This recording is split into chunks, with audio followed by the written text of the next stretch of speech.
The brutal existence of a space wolf defies what the Imperium imagines. I'll never forget the metallic tang of my blood that initial evening as the canines started to emerge, authentic Fenrisian canines. They erupted from my gums amid delirious visions, tearing through tissue on their way down. We're dubbed the Emperor's enforcers, his ferocious hounds of conflict. Yet the Imperium fails to grasp that we don't merely adopt the wolf as our emblem. We embody the wolf. It dwells within us, expands inside us, and for certain among us, it ultimately devours us completely. I observe my fellow warriors resisting the shift, their forms contorting, their thoughts edging nearer to the primal with every clash. The doubt that torments my visions is if we genuinely conquer the creature inside, or just postpone the ultimate capitulation to its summons. Are we fighters endowed with lupin power, or merely abominations poised to awaken? I am Bjornri Halvar from Fenris, formerly a clansman who pursued the colossal kraken of the world sea, now a being far diminished and vastly superior to mere humanity.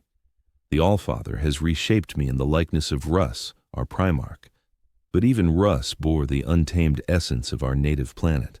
Fenris brands its offspring eternally.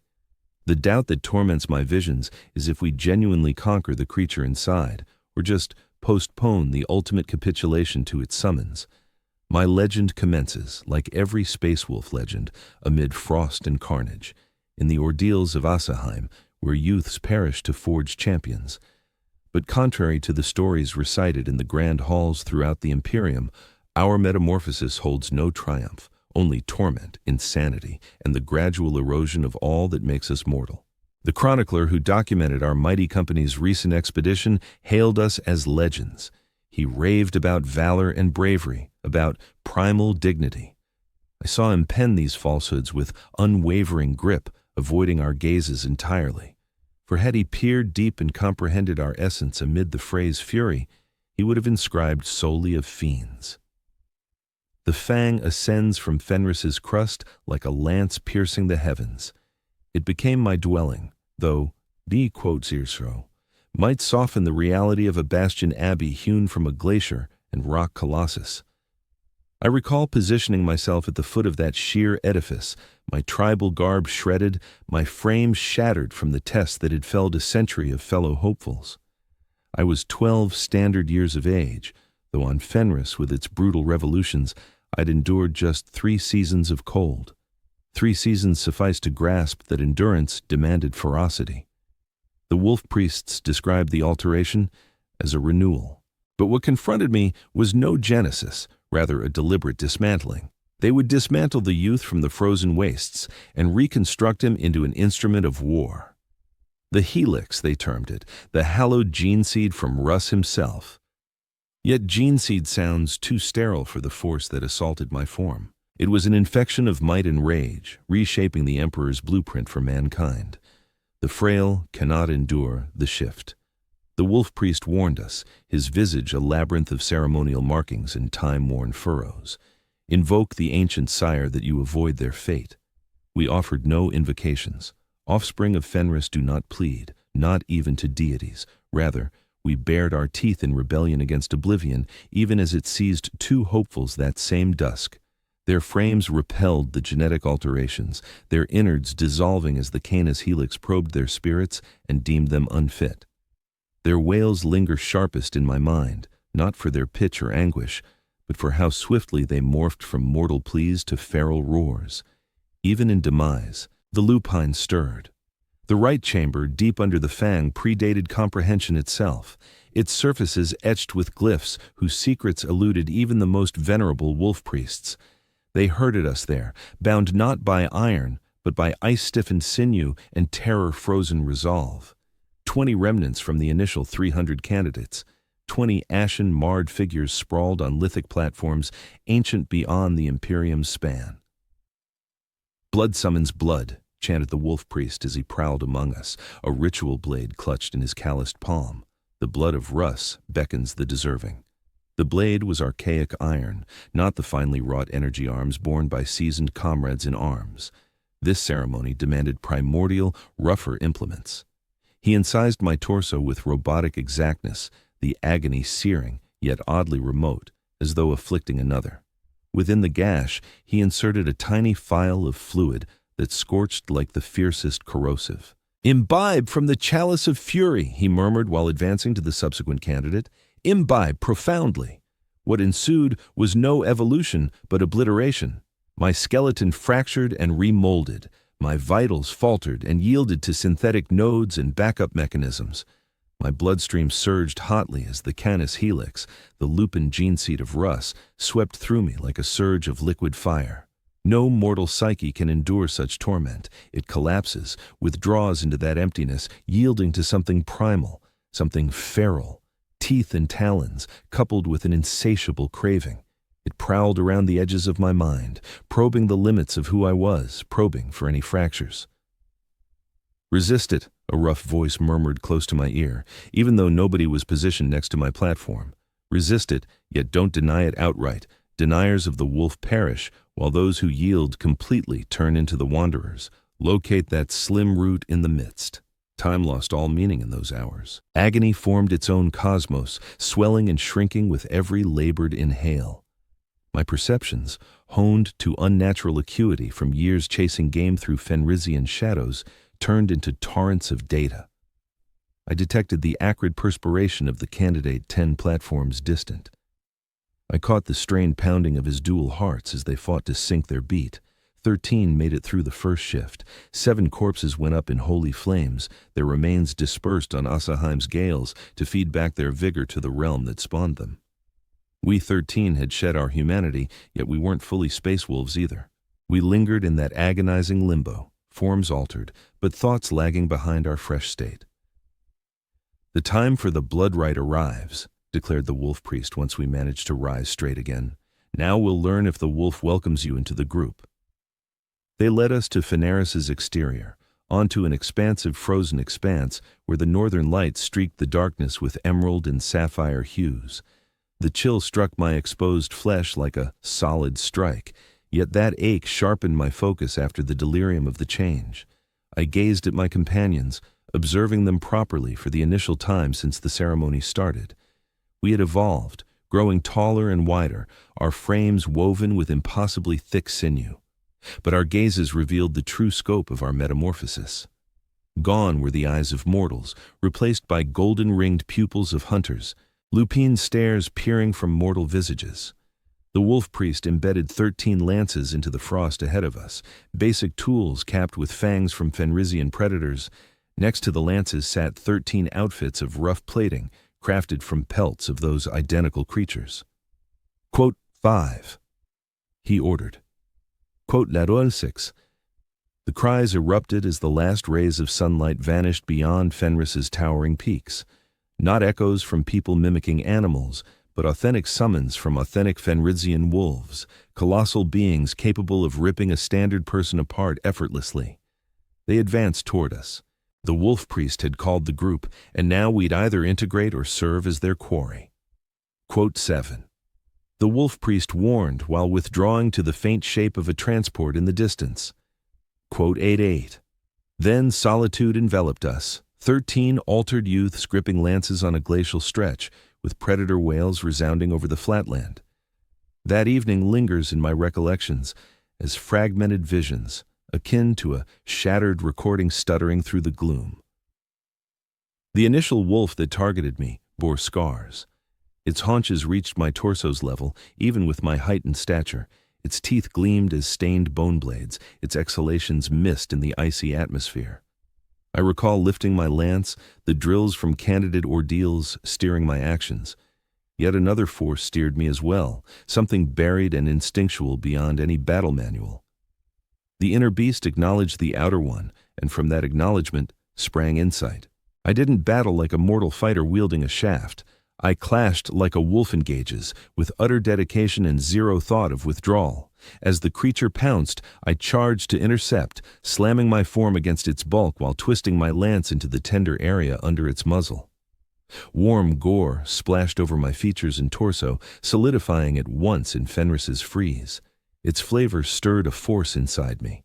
The metallic bite of vital fluid mingled with the animal's odor and the keen rush of excitement, brewing a mix that propelled my amplified faculties into frenzy.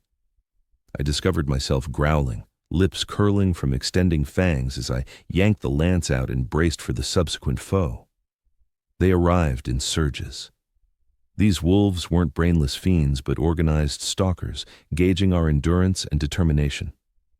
2 among my kin dropped that evening, their essence hissing momentarily on the frost before hardening into red shards. The others and I battled with mounting ferocity as darkness stretched, our motions shifting from mortal to beastly with each ticking minute. At daybreak, the 11 of us who endured formed a ring amid wolf cadavers, our forms smeared in fluids from them and ourselves. Yet isolation didn't hold. At a cautious range, the surviving pack orbited us, headed by a massive leader whose coat matched the encircling white drifts. The wolf priest advanced over the skirmish site. In the field, his armor gleamed with an icy rime, grand yet forbidding under the rosy hues of sunrise. Trailing him came a presence that forced us all to drop to our knees amid the crimson-stained snow. Wolf Lord Crom Dragon Gas, commander of the 3rd Great Company, had arrived to oversee our initiation rite. His Terminator plate bristled with relics from countless battles, his wolf fur mantle billowing in the frigid gale. Yet it was his stare that gripped me utterly, chillier than the abyss's heart, but ablaze with a fierce glow, hinting at violence just held in check. "On your feet, pups," he rumbled, his tone like boulders scraping together. "You've made it through the darkness. Now we'll test if you're fit to prowl with my kin." With a signal from him, the lead wolf that had observed our ordeal padded forward. We stayed frozen as the enormous beast strode right up to Crom and settled beside him like a loyal dog, not the savage king of predators it was. "The pack has deemed you worthy," Crom declared. "The ones who perished were frail. The survivors now claim their place as Bloodclaws. Bloodclaws, the entry-level warriors of the Space Wolves, thrust into the vanguard of every clash to unleash their ferocity and raw impulsiveness on the foe." No swell of triumph stirred in me at those words, just an odd emptiness. I'd endured, but the youth from the frozen wastes was gone for good. In his stead lingered something suspended between realms. "Huh!" Quote 11. Crom went on, his eyes raking over our battered shapes. Quote 12.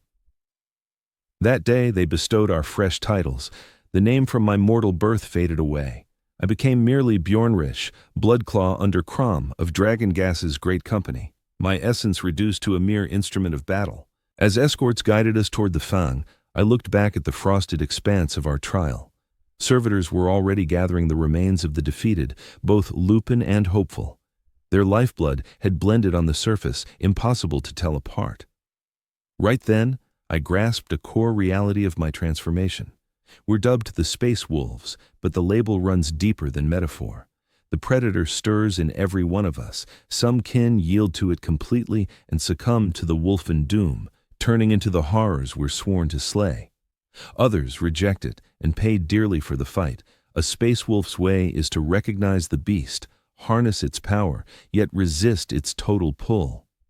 It took years for me to see how slender that trail really was, or how many comrades would veer off into irredeemable brutality. My initial kill for the Emperor brought only the beast's thrill in the chase. We shipped out to a minor mining planet in the Loki sector, a spot whose title escapes me now, a standard enforcement duty, as the wolf priest termed it. The world's ruler had skimped on imperial dues for 3 straight turns, citing fiscal woes even as his own coffers swelled. Ordinarily, such issues fell to the Imperial Guard or planetary enforcers, but as fresh Bloodclaws, Crom Dragon Gas favored hands-on lessons.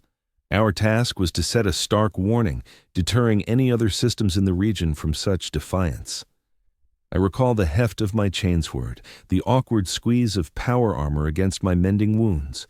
We'd yet to claim proper war gear, making do with the basic carapace suits of Bloodclaws. It rubbed raw in spots, weighed too much in others. The armor's machine spirit hadn't synced with me yet, unaware of my habits or strides. Straightforward job snarled Ironblood, the grizzled pack chief with his augmetic optic, and battles outnumbering my lifespan. We land. We locate the governor, we bring back his skull, crush any opposition without mercy. 9 of us joined that debut raid, 9 blood claws, burning to validate ourselves, to draw enemy blood for the chapter's glory. The drop pods crashed into the governor's palace gardens with jarring impact. Before the hatches fully parted, blood already tinged my tongue, not from harm, but eagerness. The canis helix stirs at violence's nearness, priming the frame for war through shifts both faint and feral. My fangs elongated, nudging my lip. Sight grew keen, hues draining to spotlight motion and dangers alone. The wolf stirred, and I embraced its craving. The palace sentries were planetary defense force grunts, homegrown soldiers in flak suits with basic laser guns. They stood as much chance as if wielding mere branches for all the damage those traitors could unleash on a fledgling outpost, even ones as new as ours. I'll never forget the expression on that initial sentry's features when I stepped out of the descent capsule. It wasn't terror, not right away. More like bewilderment, as though his brain struggled to process the sight before him. Only when dread finally ignited in his gaze did my chainsword swing toward his throat. The opposition, feeble as it was, didn't endure beyond a mere 10 minutes. We swept across the citadel like a tempest, our bolt guns and edged weapons harvesting a grim toll. That day, I felled 17 foes. The count sticks in my mind because every kill carried weight, a marker in my reborn life. Yet, it was the planetary governor who really showed me my transformed self. We discovered him huddled in a fortified shelter under his personal quarters. Iron blood tore the armored portal from its frame with his power fist, the adamantium folding like flimsy paper in his clutch. The ruler who'd challenged the Imperium's levies was plump and yielding, his luxurious garments soaked in perspiration and waste. He prattled on as we approached, promising riches, companions, anything we craved, just to let him live. Quote 13. Iron blood intoned, his tone oddly ceremonial as he uttered the customary phrase. Quote 14. He motioned toward me, the least seasoned in our group. Quote 15. I advanced, my chainsword slick with the vitae of the governor's defenders. Deep inside, some lingering shred of mortal empathy registered the pitiful figure facing me. He was no fighter, no fitting adversary. Slaying him offered no honor, no challenge to prowess or might. The blade is too merciful for scum like him, I snarled, my words twisted by elongating fangs in the rising sway of the lupine spirit. The Allfather claims offering, the wolf craves flesh. The events that followed linger in my recollection shrouded in a red haze. I recall setting aside my chainsword. I recall lunging at the governor with claws and jaws. I recall the flavor of his essence, eerily akin to the Fenrisian beasts from my rite of passage. When clarity returned, my comrades regarded me with altered stares, not revulsion or shock, but acknowledgement. In my bloodied visage and filth-smeared limbs, they recognized the monster echoing their own inner savage. Iron Blood gave a single nod, then flung me a chain axe pilfered from the governor's prize gallery. Quote 18. We claimed the governor's skull per command. His corpse was beyond human recognition. During the voyage back to our assault vessel, I isolated myself from the squad, grappling to align my actions with the man I'd once been. No shame arose, no regret, only an odd feeling of destiny, as if I'd at last embraced my authentic essence. The wolf priest conducting our after-action review appeared to detect my turmoil. He sought me out later in the vessel's sanctum, where I wasn't in devotion, but merely perched quietly before the severe effigy of Lehman Russ. Your initial pursuit always unveils the deepest truths, he rumbled, his timbre like stones grinding beneath boots. It strips away the veneer of society to reveal our core. And who am I now? I queried, eyes fixed downward. What has this turned me into? You are an instrument hammered in Fenris's inferno and honed in the gore of humanity's foes, he answered promptly. Yet an instrument requires guidance, must serve with intent. The wolf pursues, but under its handler's command. And should the wolf break free? I pivoted to meet his gaze at last. What happens then? The wolf priest's countenance stayed stoic, though a glint stirred in his weathered orbs, dread maybe, or acceptance. Quote 26, he stated plainly. Quote 27. He rested a scarred palm on my arm, its heft oddly comforting amid the dour exchange. Quote 28. I inclined my head gradually, grasping at last the essence of the change I'd endured. I wasn't just a soldier anymore, not merely an Astartes. I housed something primordial and horrifying, a force older than mankind's stellar rise. Rest easy, the wolf priest advised, departing. Come dawn, you'll join your lasting unit. That's when the true conflict ignites. As he departed, I hailed him with a query searing in my thoughts since that frozen night on Fenris's plains. Quote 31. I pressed. Quote 32. The wolf priest halted but kept his back turned. His voice, emerging then, was barely audible. His voice hovered just over a murmur. Quote 33. He explained. Quote 34. After delivering that, he abandoned me in the sacred hall. The gaze of Russ bore down from his gilded effigy.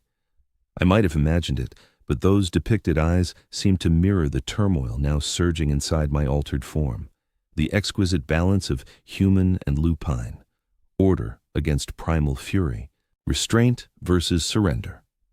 That struggle would echo through my life countless times over the coming years as the stars raged in chaos and humanity's foes multiplied in their ferocity.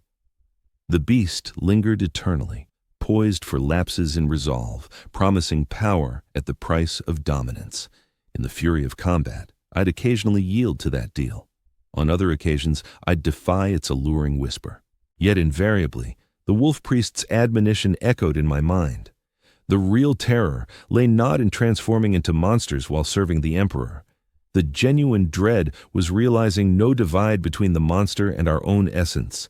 Total words to date, 369. Come dawn, I joined the Bloodclaw unit Grimfang, led by Wolfguard veteran Thor Grim Redfist.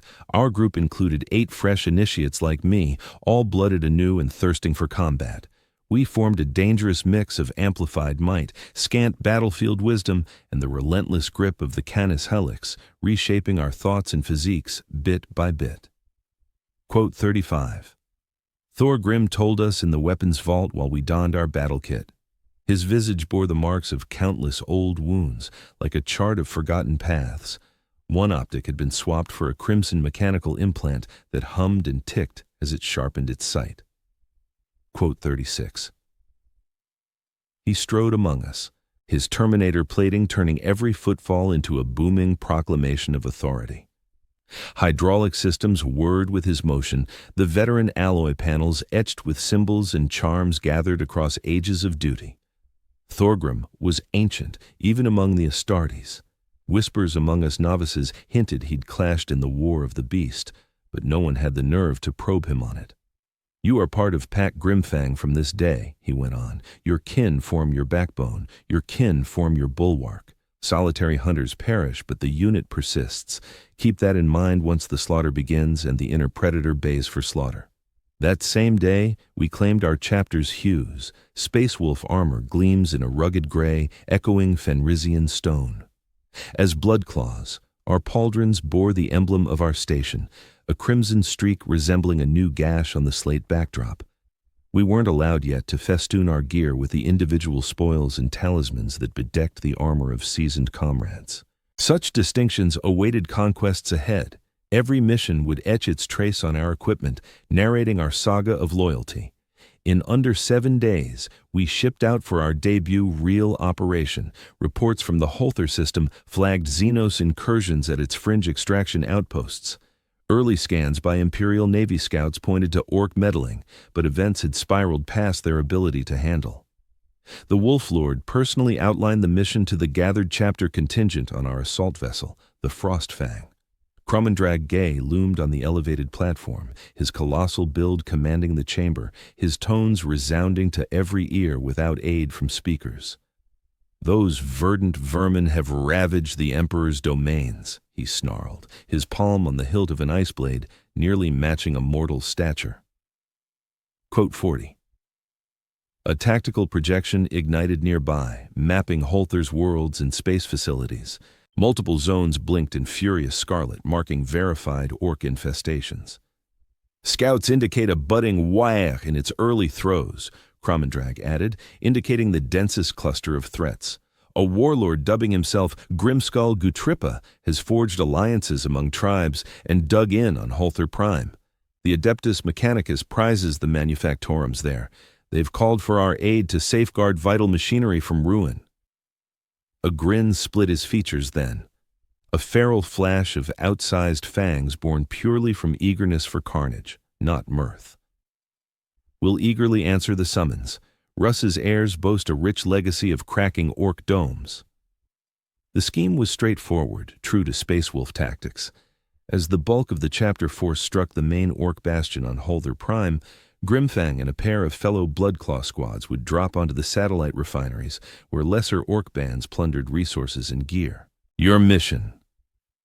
Life is straightforward, Thorgrim explained while we donned our battle gear ahead of the impending clash. Eliminate every greenskin in sight, lock down the outposts, safeguard the tech priests and all the machine spirits they're obsessed with protecting. Anyone got queries? One of my fellow pack warriors, Ulfar, lifted his hand. How much opposition are we likely to face, pack leader? Thorgrim's cybernetic eye whirred as it zeroed in on Ulfar. Orcs, massive, verdant, and dim-witted. Yet don't ever downplay their knack for brutality or their unexpected guile on the battlefield. They're instinctive fighters from birth, unlike you whelps who require rigorous instruction. He lifted his thunderhammer, a relic blade whose head mimicked a ferocious wolf's maw. Observe, absorb, follow orders. Master that, and you could survive to claim a saga-worthy legacy. The drop pods hurtled through Holther's sparse air like plummeting stars. I sat buckled next to my packkin, the harnesses digging into my power armor as the braking thrust risked crushing our augmented frames. The inner wolf howled against the restraint, raging at our powerless plunge. I suppressed it, channeling my thoughts to the mission goals and the ritual chants the wolf priests had drilled into us. The landing hit with a shuddering jolt that would have obliterated ordinary mortals on the spot. For us, it was just an annoyance. The pod hatches exploded open via charges, propelling us into the simulated gravity of mining station Secundus. Chaos and ruin awaited. Hallways brimmed with the remains of miners and guards. Crimson splatters decorated the steel bulkheads, patterns evoking savage fury. The reek of mortality clogged the filtered atmosphere, mingled with the telltale fungal tang of orcs. Fan out in pairs, Thorgrim ordered via the Vox. Control this deck. Next, we push further in. The tech priests suspect the greenskins want the plasma hub. I pressed forward, boulder at the ready, senses tuned for enemy traces. Orcs carried a unique odor. Spores, rank hides, and the grease from their ramshackle guns. That aroma intensified as we traversed the primary refining area. The ambush struck fast and feral. A seemingly intact bulkhead proved a makeshift veil. It shattered as 5 orcs barreled out, bellowing war chants, wielding rough axes and shooters aloft. Instinct kicked in at once. I knelt, steadying my bolter on my pauldron, unleashing a trio of shots into the front-runner's torso. The explosive rounds pierced its hide plating and erupted within, ripping a jagged exit wound through its spine. At my side, Ulfar tackled another with his chainsword, the buzzing blades tearing into verdant muscle amid gouts of black ichor. The other 3 divided their fury. 2 lunged at me, the last aiming a huge spanner at Ulfar's vulnerable side. No chance to shout a heads up. The pair closing on me demanded total focus. I squeezed off another volley, blasting one square in the skull, its cranium vaporized in a bloody haze. The final brute closed the gap before I could realign. Its jagged axe arced toward my throat. I parried with my bolter, the shell denting yet enduring. The force shoved me backward, though my superhuman might kept me steady.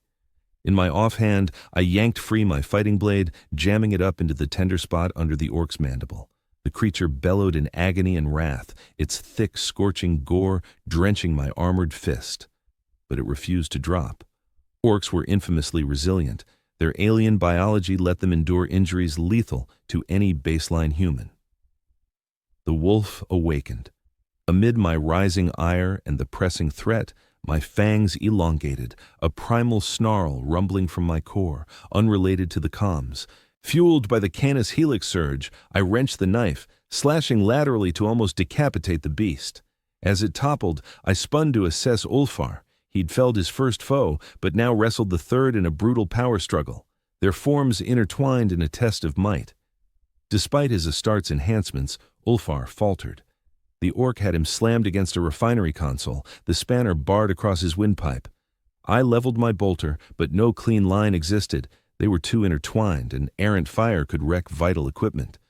So I barreled in, slamming my pauldron into the orc's ribs with the full might of my armor. The collision hurled us all through a thin divider into a nearby locker bay. Gear and ration pallets splintered beneath our mass.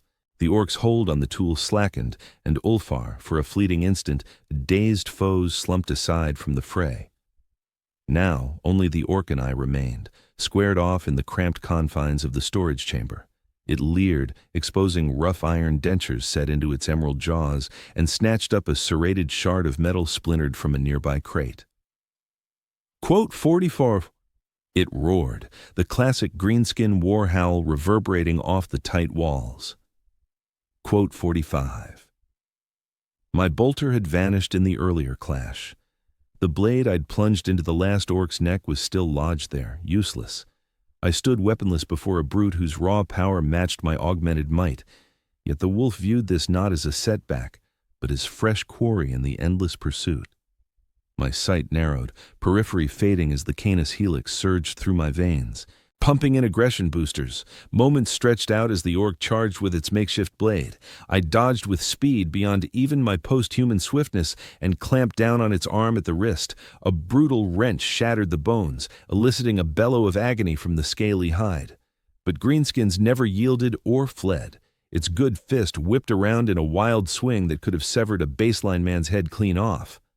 I blocked with my forearm, the ceramite plating splintering from the force. Agony shot through my limb, though dulled and remote amid the wolf's berserk fog. I pivoted within its grasp, my armored fists locating its neck, thumbs digging into the trachea. The beast flailed and resisted, its remaining arm pounding against my helm and pauldrons. I registered the ceramite fracturing, sensed my suit's auto-seals activating to seal any air leaks. Nothing registered. The wolf had caught the tang of slaughter now, jaws sunk into the victim. No respite until the end. I drove the orc down onto the deck, my bulk and armor pinning it flat. Its resistance ebbed as I pulverized its airway, eyes protruding from their pits. In those last instants, a flicker of awareness dawned in the crimson gaze. Not terror, for orcs scorned such weakness, but an acknowledgement of being bested by a deadlier hunter. Once it stilled, I stayed straddled over it, fingers vice-locked on the throat, unable or reluctant to let go.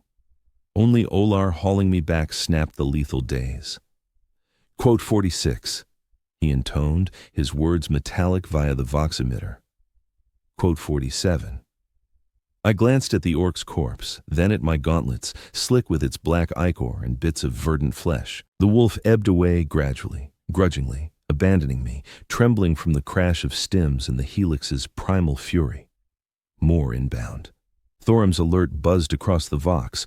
Rally at the core control nexus. The machine cultists are barricaded there, guarding some cogitator soul they're fanatical about saving. We gathered our gear and pressed on, vaulting the greenskin cadavers we'd felled. As we trotted along the facility's passages, Ulfar shot me a sidelong look. Quote 48, he remarked, his inflection guarded, probing. Quote 49. I ached to refute it, to assert total mastery, but the proof stared back, my fractured forearm guard, the gouges where the orc had hammered my plate while I fixated on destruction over defense. Quote 50. I answered at length. Quote 51. Ulfar fell silent, yet I detected his unease. He'd witnessed an edge to my slaughter frenzy that unnerved him, surpassing the usual ferocity of bloodclaws. We arrived at the nexus to discover the bulk of Grimfang pack already locked in with a bigger greenskin horde.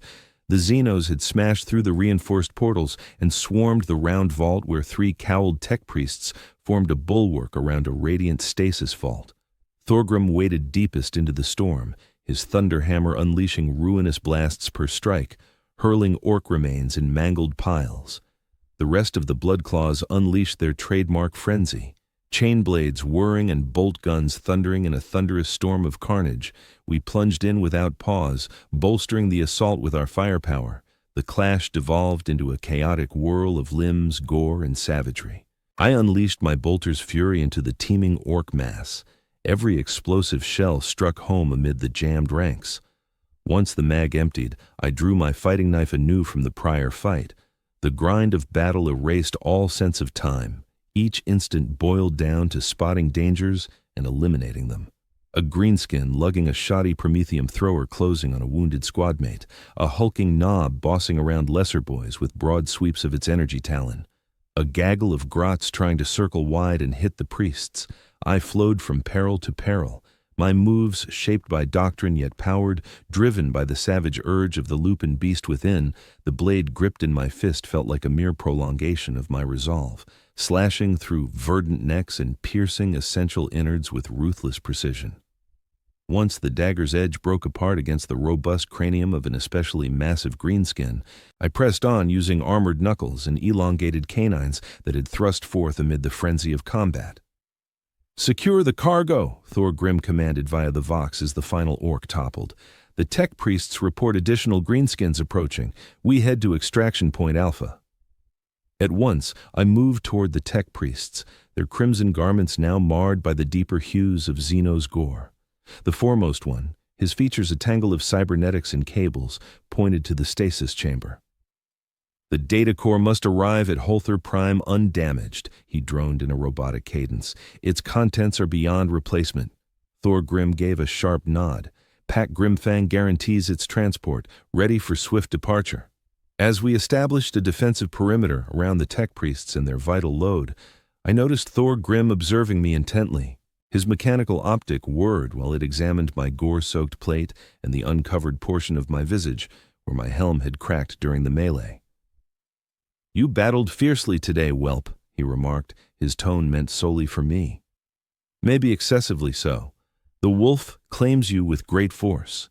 Before I could reply, the Vox hissed with a pressing alert. "Hostiles incoming, forces surpassing the prior clash, projected arrival in 3 minutes." Thorum pivoted, his brief worry supplanted by the pressing needs of leadership. "Advance, double pace, we won't perish on this forsaken Imperial ruin." The path to the extraction site turned into a combative withdrawal via tightening passages. The orcs hounded us without mercy, their primitive arms gnawing at the facility's innards in their zeal to close in. We abandoned a series of barricades, each maintained long enough to drain the advancing horde before withdrawing to the subsequent bottleneck.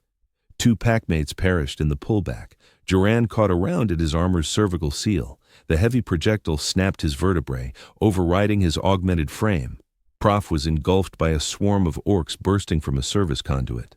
His end echoed in a last rebellious bay over the Vox prior to his comms fading. The loss of our kin ignited the inner predator in every one of us.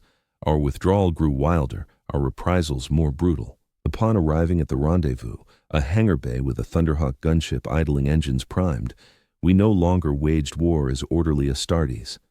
We clashed as Fenris's monsters, employing fangs, talons, and raw desperation.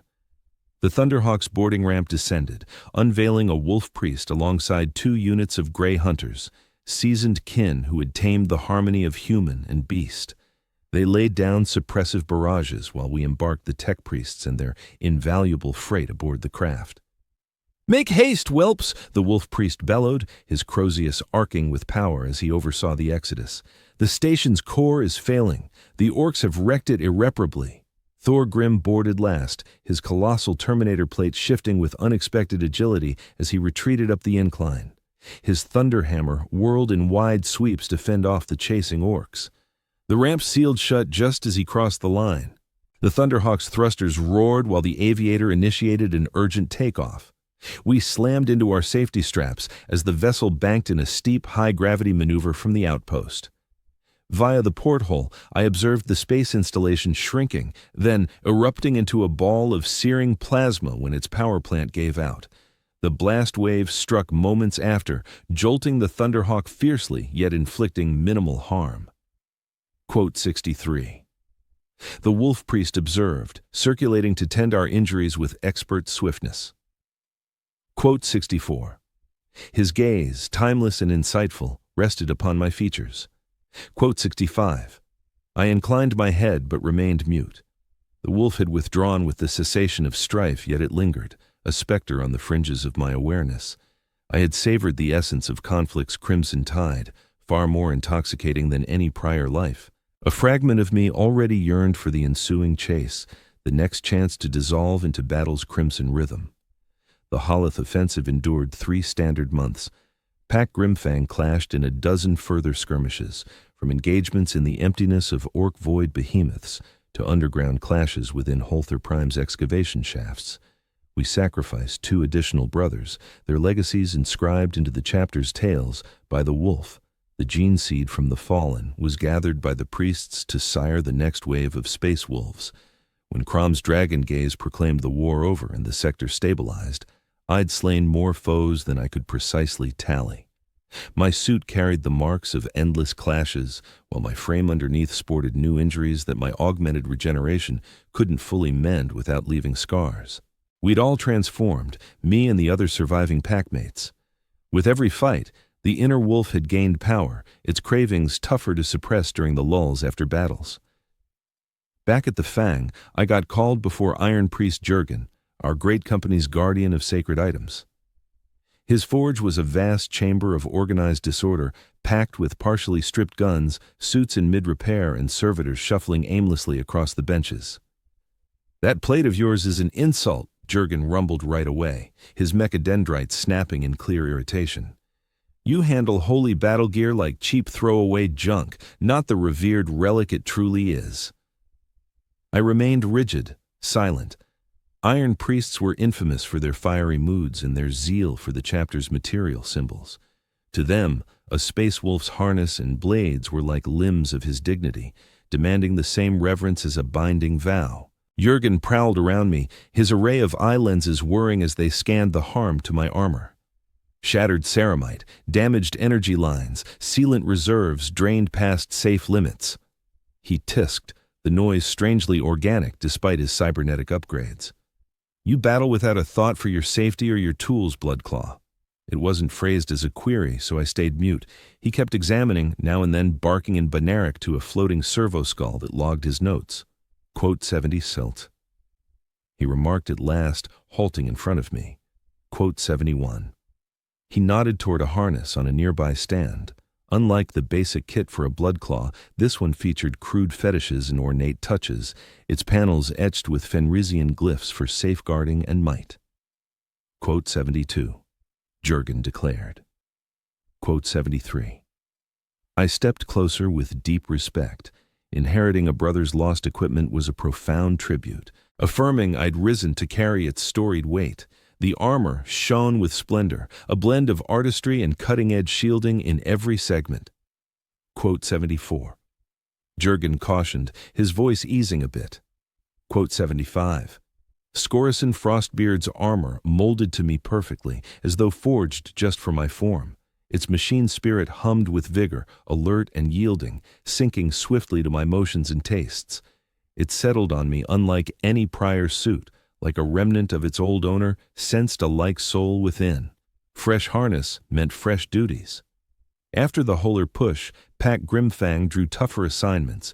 We shifted from basic pacifications and orc purges to tasks blending finesse with force, precise raids on traitor bastions, salvaging lost tech from barren planets, snuffing Xeno's perils before they bloomed. All the while, the wolf inside swelled. Fights nourished its might, each takedown bolstered its hold over my core. Between skirmishes, I'd suffer flares where the beast emerged unbidden, sans the spark of war. A packmate's offhand move, and my fingers would clamp his neck ere reason kicked in. A chapter surf neared too fast, and I'd whirl, teeth out, primed to tear his windpipe for the phantom danger. Thorum spotted it. The wolf priests did too. I faced extra hypno-indoctrination, underwent ceremonies to bolster my mortal side against the surging Canis helix. For a stretch, it worked. The wolf pulled back, reverting to a managed trait of my upgraded self, not an ever-looming force eroding who I was. Then arrived Forskinv, the war that would shape my path as a space wolf and confront me with the raw dread of my potential fate. Foreskin lay as an agri-world on the eastern edge, a thinly settled orb of endless farmlands and dotted outposts. Early intel pointed to a minor band of if followers of chaos had embedded themselves within the populace, their corruption seeping like a malignant growth into the world's ruling structures. The 3rd Grand Battalion was sent to purge this poison before it could spread unchecked. Upon landing, however, we encountered something far more dire than mere cultist schemes. The world had succumbed to a genestealer plague. The extraterrestrial invaders had twisted the human inhabitants across multiple lineages until almost 80% transformed into monstrous hybrids devoted solely to the tyrannid swarm consciousness. Once we grasped the real peril, our troops were already dispersed over the planet's terrain in compact assault groups, each cut off and exposed to the orchestrated assaults from the hybrid hordes. Pack Grimfang, together with 3 units of Grey Hunters and a revered dreadnought, had been assigned to the world's central hub to capture the governor and his aides for questioning. We discovered the administrative fortress deserted, its hallways bearing marks of a frantic withdrawal. Further in, we uncovered the initial signs of the genestealer infiltration. Corpses of guard forces mangled in signature fashions, their craniums cracked apart and neural tissue removed, concealed organic residue in the air ducts, the sickly, overpowering aroma of Xeno's pheromones infiltrating the breathing mechanisms. "Battle stations," Thor Grim commanded, his tone laced with restrained urgency. "This isn't some cult uprising. Summon evacuation right away." Before the communications specialist could act, the onslaught erupted. They surged from all directions simultaneously, hybrids bursting from concealed tunnels and service conduits. 4 weaponized pure-strain genestealers plummeted from overhead fixtures, their talons able to tear through even Astarte's plating. The trap was flawlessly timed, blocking our retreat paths and dividing our brothers from each other. I ended up cut off from my kin, trapped in the former governor's personal chamber. 3 hybrids closed in on me, their formerly human shapes warped by foreign genetics into nightmarish distortions of mankind. Their motions flowed with eerie grace, synchronized via the mental bond uniting all tyrannid entities. My bolter roared, every discharge striking essential organs in spite of the hybrid's eerie knack for anticipating my shots. They collapsed, yet others surged forward to take their place, flooding the entrance in a relentless flood. I retreated until my suit's plating hit the room's expansive observation pane. The clear surface, which once framed the skyline outside, now buzzed with the activity of innumerable hybrid figures massing toward the administrative stronghold. A pure-strain genestealer shoved through the throng of hybrids, its chitinous shell shining slickly under the chamber's illumination, its lipless maw exposing ranks of slender, piercing fangs. This wasn't just a savage assailant, but a patriarch, or perhaps a seasoned commander creature. Its actions revealed a horrifying cunning beneath the extraterrestrial craving. It lunged, shifting quicker than my augmented perceptions could follow. I unleashed my bolter until the clip emptied, each projectile hitting yet unable to halt the monster's momentum. Then it crashed into me, talons gouging across my torso armor, carving profound grooves into the ceramite. I let the depleted bolter fall and pulled my fighting blade, aware even then that the tool was utterly outmatched against such an adversary. The genestealer's talons pinpointed the vulnerabilities in my gear with unnatural precision, cutting through seam guards and breaching the black carapace below. Agony flared as alien spikes pierced superhuman tissue. I countered with the blade, thrusting it into the beast's chest, using every ounce of my amplified power, though it barely seemed to notice the injury. Its skull snapped ahead, mouth aiming for my vulnerable neck. I jerked away, the twist aggravating scars from old battles that had never quite mended. The creature exploited the opening, extra appendages coiling around my suit, talons latching onto the rear panel, dragging me into a fatal clinch.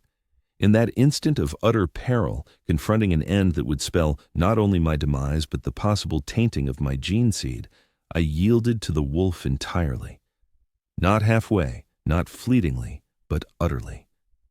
I flung wide the psychic barriers that had restrained the beast, beckoning it to seize dominion with a wordless bellow of resistance against the otherworldly terror seeking to devour me. The shift hit instantly and utterly. My awareness pulled back, reduced to a passive witness as another force assumed control of my form. My skeleton rearranged under my flesh, the torment remote yet fierce as my framework reshaped. Talons burst from my fingers, breaking through the ceramite of my gloves. My mouth stretched, teeth elongating into genuine tusks suited for stripping meat from skeleton. The wolf form I assumed was neither human nor lupine, but a primordial and ferocious entity that came before either. A creature from ancient Fenris, a dread vision embodied and directed by the imperfect gene seed of Lehman Russ. The Genestealer, despite its extraterrestrial dread, a hint of dread flashed in its eyes as it confronted this unexpected foe. What came next lingers in my thoughts as shattered pieces, vivid bursts of brutality that even my enhanced psyche struggles to comprehend entirely. The snap of fragile bones under talons tougher than fortified plating.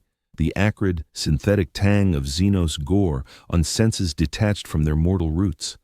The final, agonized wail of the leader as I ripped its skull free with raw power, fueled by twisted genes and savage rage. When clarity finally washed over me, I was by myself in the ruined chamber, encircled by the mutilated remains of scores of Genestealer swarms and their twisted offspring. My suit dangled in shreds from a frame that had swollen to twice its former bulk. The shift had shredded the rigid ceramite shielding, built without thought for such expansion. Crimson slicked every inch around me, a portion my own, the vast majority from the extraterrestrial horrors I'd annihilated. Worse still, the metamorphosis persisted. Having seized total dominance, the inner beast resisted yielding ground. With every tick of the clock, I sensed my mortal essence fading, recollections and sense of self drowned in primal urges and inherited flaws. Quote 76. A voice echoed from the entrance. There loomed Thor Grim, his massive Terminator plating scarred from fierce clashes, his storm hammer slick with foreign ichor.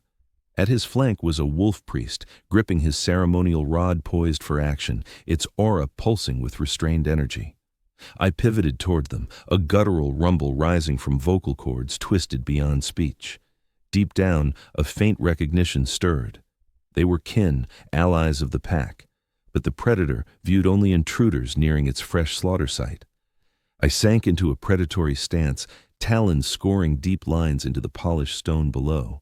Sinews coiling for a pounce that would hurl me straight into their ranks. Quote 77. The wolf priest intoned, his timbre woven with mesmerizing rhythms and sacred chants. Quote 78. His phrasing cut through the haze of animal fury. Flashes returned, blizzards and frost, kneeling as a mere recruit before these very priests, pledging vows to the Allfather and the Brotherhood. My lunge faltered, wavering. Quote 79. The priest pressed on, inching forward with care, palm extended in a sign of authority, laced with calm. Quote 80. The creature inside roared in defiance, spurning the invocation, battling to hold the form it had overtaken. Yet that brief pause opened a crack for my true self to surge forward. I grasped it fiercely, shoving against the monster, wresting back shards of who I was from its clutches. The inner war hurt worse than any battlefield gash I'd known. It was like my very spirit fracturing and knitting anew, shard by cruel shard. I collapsed to all fours, frame shuddering as the alteration started to unwind. Skeleton realigned toward baseline humanity, though incomplete. Talons withdrew, yet scarred my digits for good. The snarling snout that had overtaken my features pulled back, but my fangs stayed lengthened past even a space wolf's standard. Once finished, I crouched in the wreckage, a warped blend of man and lupin horror. Not wholly beast like the fallen, yet branded by the affliction in indelible fashion. Quote 81. The wolf priest remarked while inspecting my form. Quote 82. Thor Grim observed from afar, keeping a cautious gap, his face obscured by his helm, but his posture radiating an exhaustion I'd not witnessed in him prior. Is he reliable? He queried the priest, addressing him directly while treating me as an object, more peril than comrade. The wolf priest laid a palm atop my skull, whispering age-old rites in Fenris's primal dialect. His psyche grazed mine, scanning the divide of human and wild, gauging the fortifications I'd raised anew against the inner foe.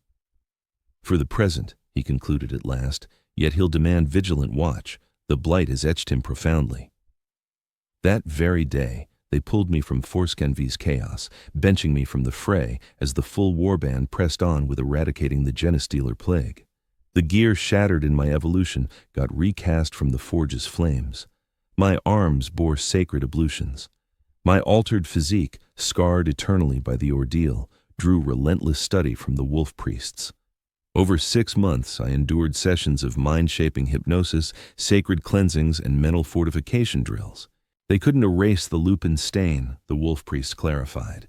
It formed the core of the Canis Helix, that perilous gift granting the space wolves their singular prowess and spirit. But they could guide me in harnessing it, imparting methods to hold the reins tight, even in the heights of unyielding wrath. In dire situations, you tread a razor's edge at present, the wolf priest informed me amid one of our counseling rites. Straddling the line between complete human and utter beast, this weighs upon you for the rest of your devotion to the All-Father. I embraced this reality without protest. I'd witnessed the other option amid my change. I'd sensed the wolf's urge to cast off all traces of mankind, to transform into a being driven solely by raw impulses and brutality. Such a route ended merely in death by my fellow warriors or banishment to Fenris's untamed expanses, where the Forsaken were occasionally dispatched to spend their final years in feral madness. Upon eventual approval for combat resumption, I didn't rejoin as a Bloodclaw. The ordeal had matured my spirit, even if my body stayed unchanged, propelling me forward in growth at a swift rate. Instead, they placed me as a lone wolf, a role typically for the last remnants of shattered packs who vowed reprisal. For me, the label carried dual weight. I stalked solo because the inner wolf rendered teamwork with any group perilous for everyone. I'd joined standard Great Company units in the field, yet function apart, tasked with missions fitting my peculiar state. The initial such mission arrived 8 months post-Forskenvi. A forge world within the Helix cluster had fallen quiet, its shipments of arms and transports to the adjacent Astrometarum forces halting abruptly for no clear reason. The Third Great Company received orders to probe and, if required, reclaim the forges in the Imperium's name. I landed with the Vanguard assault team, but peeled away from the bulk upon reaching Planet 4. My directive: slip into the primary forge facility as the company drew fire at the primary entrances. The goal: assess the Adeptus Mechanicus Overseer's situation and, where feasible, re-establish links with the fleet above. The forge world sprawled as a nightmare of factory filth and colossal manufacturing hubs. The heavens hung eternally shrouded in poisonous vapors. The terrain lay blanketed in venomous muck that would corrode bare human skin in moments. My power armor's alerts even grumbled at the harsh surroundings, caution glyphs flashing on my visor as I traversed the polluted ruins. The central forge edifice towered in the distance, a colossus of steel and fumes erupting from the scarred terrain. No glow pierced its myriad slits, no stir appeared on the outer walkways or docking zones. It seemed deserted, yet my sharpened perceptions caught faint tremors from functioning engines buried inside the behemoth. The foundries hummed on, their intent yet unknown. I located entry via a refuse vent, the narrow space demanding I shed armor panels and tote them while wriggling inside. This exposure stirred the wolf's protective drives, but I drew on the mind disciplines from the wolf priests, reining in the creature's sway to a tolerable degree. Within the forge's bowels, the enigma intensified. Assembly belts churned at peak output, devoid of any human or servitor handlers. Machines glided with eerie accuracy, assembling arms and machines that funneled not to standard outlets, but to a core gathering site. I trailed the stream of finished goods, delving further inward. The atmosphere turned sweltering, the din of mechanisms swelling to an ear-splitting roar. Deep in the forge's core, I uncovered the cause of the world's hush. The Adeptus Mechanicus rulers had succumbed to a kind of mechanical apostasy. They formed a ring encircling a throbbing fusion of devices and flesh, their forms fused to the contraption via mechadendrites and neural hooks. At its midst, squatted what looked like a standard template construct nucleus, yet twisted in manners defying every tenet of the mechanicum. The tech priests intoned in binary code, their modified tones weaving a rhythm that assaulted my augmented ears with real agony. The monstrosity reacted, its parts morphing and reshaping like a living entity, metallic filaments reaching out to devour the influx of weaponry and vehicles into the vault. I spotted markers of warp taint, though not the usual chaotic rot. This felt icier, more calculated. The priests had unearthed some primordial entity in the world's depths, offering wisdom, yet imposing a fresh brand of bondage. I fired off a terse-coded signal to the fleet overhead, my helm battling the static from the horror. 3 terms, sufficient to seal the Forge world's doom. Exterm heresy in the tech was undeniable. I then turned to my backup goal, ensuring no tainted tech priests escaped the world and wiping out every scrap of their forbidden work. I rigged melter explosives at critical supports in the chamber, the inner wolf growling eagerly as I geared up to confront the traitors head-on. The clash was short, yet brutal. Despite their cybernetic upgrades, the tech priests weren't ready for the raw fury of a space wolf. I slipped through their ranks like a shadow, my combat blade slicing key links between flesh and machine. My bolt pistol took down the tougher ones with accurate shots to the skull. But their abomination showed greater toughness. As the final tech priest crumpled, the biomechanical entity stirred, sensing the peril I represented. Whips of sentient alloy lashed out at blinding velocity, aiming to coil around me and merge my gear and form into its bulk. The wolf inside lunged at the peril. Yet this round, I didn't resist its pull. Rather, I harnessed it, letting the creature's power and agility boost my prowess while holding on to my command. My actions turned seamless, almost instinctive. Evading the robotic limbs, I pressed toward the horror's core, unleashing my bolt pistol at a seeming control hub. The explosive rounds burst inside the fused organic metallic frame. It quaked but persisted. Fresh limbs burst forth to substitute the ones I'd wrecked. With seconds left before the melters blew, I launched one last frantic strike. I vaulted onto the entity, my armored fists burrowing into its hide, hunting the STC core that pulsed like its vital organ. The substance resisted, trying to ooze over my plating and invade its mechanisms. Alerts blazed on my visor as invasive scripts assailed my armor's machine spirit, attempting to hijack its operations. With a roar, blending human and feral, I ripped the STC core from the monstrosity's grip. The whole thing spasmed, its extensions flailing in chaos as its guiding mind got yanked out. I barely managed to fire up my jump pack, rescued from a downed assault brother in an earlier fight, prior to the melters erupting. The blast hurled me across the forge works with crushing power, bypassing my suit's balance aids and smashing me through several barriers. When I came to, the site was ablaze, chain reactions tearing through it as unstable elements caught fire. I gripped the STC core tight, its eerie glow now faded to stillness. Such tech was too risky to smash without vetting by faithful adepts, yet too hazardous to let linger. Lacking alternatives, I secured it magnetically to my armor and started the hazardous trek to the pickup zone. The space strike kicked off before I hit the meeting spot. Fleet lances hammered the forge works, melting ages of mankind's craft into molten ruin in moments. I observed from a distant hill, a few clicks off, the wolf in me content with the beast's end, though the human grasped the grim need for such total erasure. Upon linking with the evac Thunderhawk at last, I handed the STC core straight to the lead tech priest on our team. He mixed awe and dread as his probe scanned the relic. "This heads to Mars without delay," he intoned, his augmetic tone laced with rare feeling. "The Fabricator General must inspect this taint." Crom Dragon Gaze thought otherwise. After scanning my debrief and conferring with the wolf priests, he commanded the core boxed in stasis and shipped to the Fang for our iron priests to probe. The tech priest objected, but got shut down. Certain innovations posed threats too grave for the broader Imperium, even for ostensibly reliable custodians. In the decades ahead, I kept operating as a solitary hunter, tackling ops that fit my peculiar state. At times, I joined Wolf Scouts, their self-reliant ways and elite skills aligning well with my lone prowler approach.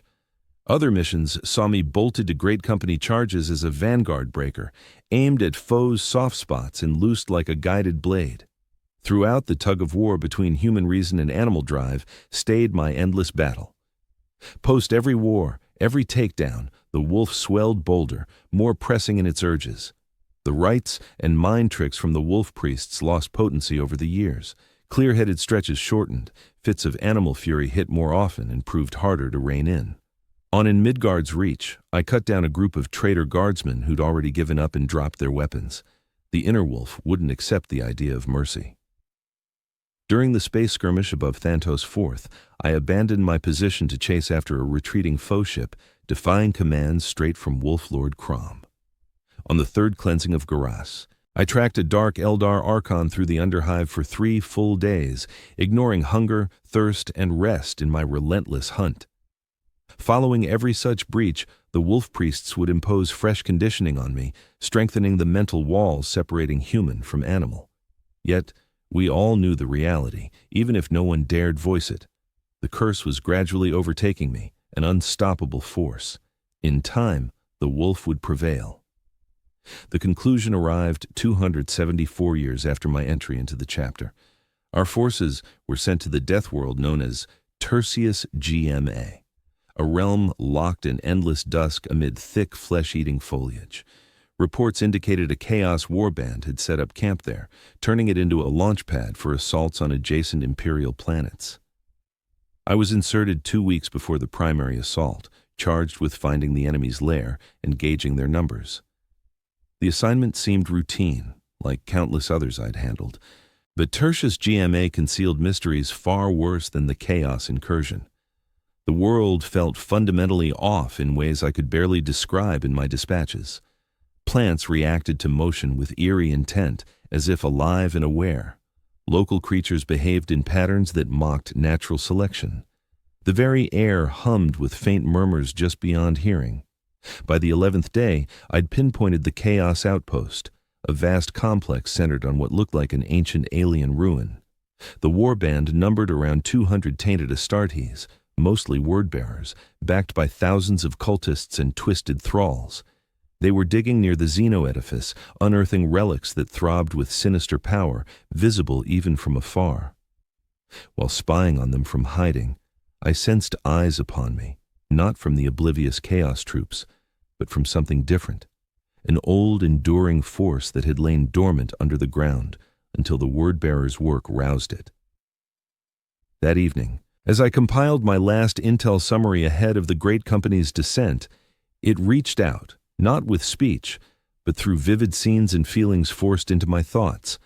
It revealed images of Fenris in its primal era before humanity arrived, when massive Fenrisian wolves dominated unchallenged. It depicted the genecraft that birthed the Primarchs, the targeted alterations to Lim and Russ tying him to those primordial hunters. It exposed the Canis Helix's core weakness, not a flaw in design, but an intentional element, a delayed explosive woven into the VI Legion's gene seed. Worst of all, it unveiled my destiny, the unavoidable fall to the curse, the shift into a wolfen state, decades of feral rage ending in execution by my fellow warriors. It proposed another path. Embracing its gift would steady the Canis Helix, letting me keep my sanity while unleashing the wolf's total might. In exchange, it sought release from its eons of captivity. The beast inside me ached to agree, sensing a fellow apex hunter of boundless ferocity. The remnant of my human self saw the lie, the creeping taint masked as redemption. This wasn't a kind being, but a Xenos horror, likely tied to the word-bearers' corruption and their dug-up relics. I triggered the emergency beacon, calling for instant evacuation and a barrage from orbit on the dig site. The thing's furious psychic wail, as I spurned its bargain, shattered the reinforced divides between man and wolf in my psyche. The change hit right away, fiercer and more total than any prior outburst. My power armor cracked as my frame swelled, bones and flesh reshaping into wolfen contours. No wolf priest stood ready this time to pull me back, no chance to tether my soul to humanity. Only the animal remained, victorious after its endless war on my essence. My final shred of human recall is gazing at my hands morphing into talons, the flesh hardening and sprouting rough pelt over tough hide. I felt no terror or sorrow, just a crushing certainty. This destiny had been sealed since the Canis Helix coursed through me in the Fang's initiation vault. What came next survives not in recollection, but in the Space Wolves chapter archives concerning my fate years later. Later, as a sliver of reason began to creep back in. The vast contingent reached the site, discovering not a disorganized outpost, but a vast glassy pit of melted stone where the orbital strikes had hammered down. They also spotted a gruesome line of butchered word-bearers, a route of devastation stretching from the impact area into the thick woodlands of the world. They tracked this spoor, spotting the hallmarks of a wolfen in action, the raw brutality of the slayings, the savage collection of trophies, the ceremonial touches that surpassed simple hunting urges. Over 3 days, they stalked their wayward kin through the unforgiving terrain of Tertius Gamma, tracing a wake of gore and shattered remains. By the 4th day, they located me. Or more precisely, they encountered the thing I'd turned into, a complete wolfen shift, boasting strength surpassing even an Astarte's baseline, yet devoid of any memory of past comrades or binding vows. I had devolved fully into the animal. The human, utterly drowned under the dominant predator. Protocol called for instant elimination, a swift end from fellow warriors, the sole compassion available to one overtaken by the affliction. Wolf Lord Crom commanded the termination squad, accompanied by the wolf priest who'd guided much of my indoctrination across the ages. They pinned me in a narrow gorge, sealing off every exit with precise volleys from bolters and plasma weapons. I battled with the blind rage of the utterly damned, injuring 3 warriors before Crom confronted me head-on, his frost sword clashing against my talons, his strategic prowess pitted against my feral guile. The clash was short, but savage. Despite the curse's enhancements, I stood no chance against a wolf lord in Terminator plate, armed with an expertly forged frostblade. The fatal cut was meant to cleave my skull from my torso, closing my tail with the sharp certainty of icy metal. But at that pivotal instant, the wolf priest stepped in. He'd caught a glimpse in my gaze during that last heartbeat, a hint of awareness or humanness that made him hesitate. Defying Crom's explicit command, he wielded his Crozius Arcanum to knock me out instead of letting the death strike land. Bound in restraints, I was hauled onto the strike cruiser and locked in a custom null field cell built to hold the worst warp horrors. During the voyage to Fenris, I thrashed against my shackles, every sign of my former self seemingly wiped out by the curse. The Wolf Lord pressed hard for my death, invoking chapter customs and the risks to the Armada's security. The wolf priest held firm to his belief that remnants of the warrior lingered under the creature's hide. Back at the Fang, they moved me to the fortress monastery's deepest levels, into vaults ancient by Space Wolves' reckoning. In those spaces hewn from Fenris's raw stone and etched with runes from Russ's era, the wolf priests commenced their efforts. What ensued wasn't a bid to undo the change. The bodily alterations from the wolfen curse are fixed, beyond reversal by any chapter writer device. Rather, they aim to contact the person trapped inside the monster, to reignite the human essence and awareness the wolf priest had detected in that climactic clash on Tertius Gamma. The ordeal spanned years, ceremonial trance therapies led by veteran wolf priests, trial therapies crafted by iron priests from salvaged bits of the Emperor's initial Primarch labors. Contact with hallowed artifacts of Lehman Russ, items thought to hold traces of the Primarch's essence. Gains arrived in tiny steps. The initial advance was holding eye contact for a whole second, not the quick scan of a hunter sizing up game. Next came acknowledgement, shifts in stance and aroma when known warriors approached the holding area. At last, after almost 10 years of unrelenting toil, words emerged, a lone term, rough and warped by jaws and vocals reshaped for inhuman use, yet clearly, brother. From that initial utterance, healing picked up speed. The predator stayed dominant in form, the wolfen shape eternal and fixed, but the fighter's psyche pushed back with growing force. I picked up speech again, remembered my pledges and past, acknowledged myself as separate from the primal drives that had overwhelmed me. What arose from this trial was neither pure human nor sacred animal, but a chapter novelty. A wolfen with awareness and will, a horror bearing a spirit. The wolf priests argued at length over the implications of my state for their grasp of the curse. A few viewed it as promise that other vanished kin could be reclaimed via akin approaches. Others cautioned that I embodied a perilous outlier, a possible conduit for taint unfit to persist. Wolflord Crom stayed doubtful, insisting on frequent examinations gauged my allegiance and restraint. Such ordeals proved severe out of pure need. I faced the aroma and vision of gore, mock battle situations, and intense mental scrutiny from the rune mages to evaluate the firmness of my psyche.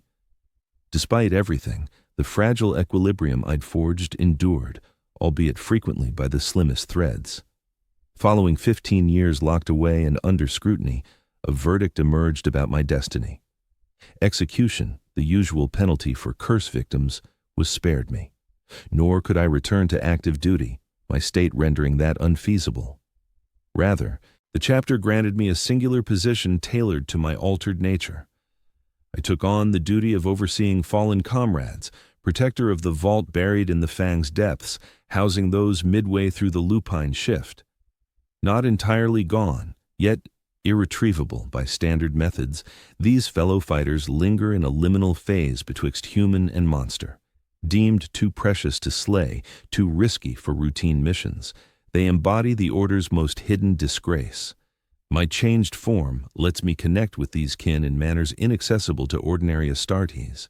I grasp their torment on a profound level. I decipher their snarls and stances, conveying their desires and lingering ideas to the wolf lords who examine them. In exchange, I stand as a vital testament that the spirit can withstand utter bodily decay, offering solace to those aware enough to comprehend their impending doom. Solitude defines this life. I'm not wholly integrated into the chapter, yet not utterly cut adrift. Former comrades regard me with a blend of admiration and fatigue. Fresh recruits eye me with fearful awe, seeing me as a living emblem of the affliction embedded in their own implants. Solely with my wards, those paused in their mutations, do I sense a true bond. Amid the endless fight for dominance, flashes of lucidity emerge, times when harmony between humanity and predator feels innate, allowing me to reflect on my ages of duty through a nearly mortal lens. On darker days, the creature lunges ahead, demanding every scrap of my resolve to cling to core aspects of self. The wolf sages persist in analyzing my state, seeking knowledge to aid coming space wolves in defying the malediction. I yield to their probes and trials without protest. Should my torment prevent even a single brother from sharing my path, it imbues meaning into what could otherwise appear as the deity's bitter jest. Seldom, I'm allowed to venture from my subterranean lair, to roam the Fang's higher tiers, forever escorted and watched, yet able to gaze at Fenris's constellations anew and sense the sharp gale against my modified skin. On one such outing, almost 30 years post-alteration, I met a novice bloodclaw who regarded me with intrigue over terror. "You are Bjorn," he declared, displaying bold nerve by speaking to me outright. "Whispers of you echo in the drill chambers." I inclined my head, wary of unleashing my speech then. The predator hovered near breaking free, riled by strange environs and hints of quarry. "They claim you opted for this," the fledgling fighter pressed on, his voice hinting at skepticism toward the idea that a swift death lay open to you, yet you elected this current form. I pondered his statement before replying. When words emerged, they rasped as a deep snarl, yet shaped into clear low Gothic. "Not elected," I amended, "endured. The nuance matters." The bloodclaw appeared to mull this, his face pensive beyond his tender years. To what end? What honor lingers in such a state? I'd posed that query to myself myriad times across my isolation span. Why persist in this shadowed vitality, this perpetual war with the inner fiend? Why forgo the sharp mercy of a frostblade and its promise in Russ's great hall? Honor suits the epics, I responded, the phrases growing labored as the beast roiled inside. Duty demands no acclaim, merely perseverance. The youth dipped his head gradually, esteem overtaking wonder in his gaze. He thumped fist to breast in the chapter's age-old gesture of homage before departing, abandoning me to my musings in the perpetual bid for mastery. That fleeting dialogue sharpened a truth I'd sensed deep down but never voiced, not even inwardly. The Space Wolves exalt the fighter's ethos, honoring bold exploits and noble ends through tales and ceremonies. Yet, under the mask of feral grandeur, pulses a profounder reality. We stand as instruments forged for a defined aim. Our existences pledged to duty over self-aggrandizement. The wolf inside us forms no malediction in the "it isn't glory" in the conventional way. It's the toll exacted for the strength we command, the essential offset to our augmented prowess. Certain brethren settle that account gradually across ages of duty. For others, such as myself, it strikes in one devastating shift, yet every air of Russ carries the awareness that the predator lurks inside, ever watchful and timeless. Over the years following my change, fellow warriors have entered this shadowed realm straddling humanity in feral form. A few cling to fragments of their intellect, enabling them to stand with me as protectors and mediators. The rest descend deeper into primal ferocity, even with our utmost interventions. Every instance stands apart, mirroring the personal fortitude of the warrior's psyche and the precise context of his alteration. The wolf priests have crafted fresh ceremonies drawn from their study of our kind, methods that have pulled multiple brethren away from the edge of utter metamorphosis. This might well be my most vital offering to the chapter. The insights derived from my state, shielding others from a parallel doom. It lacks the shine of typical renown, yet it embodies devotion at its pinnacle. Among the more conservative combat kin, murmurs circulate that entities like us ought not to persist, viewing our ongoing survival as a breach of the Emperor's intent. They invoke the chapter's time-honored customs, where those overtaken by the curse received swift ends instead of drawn-out hybrid existences.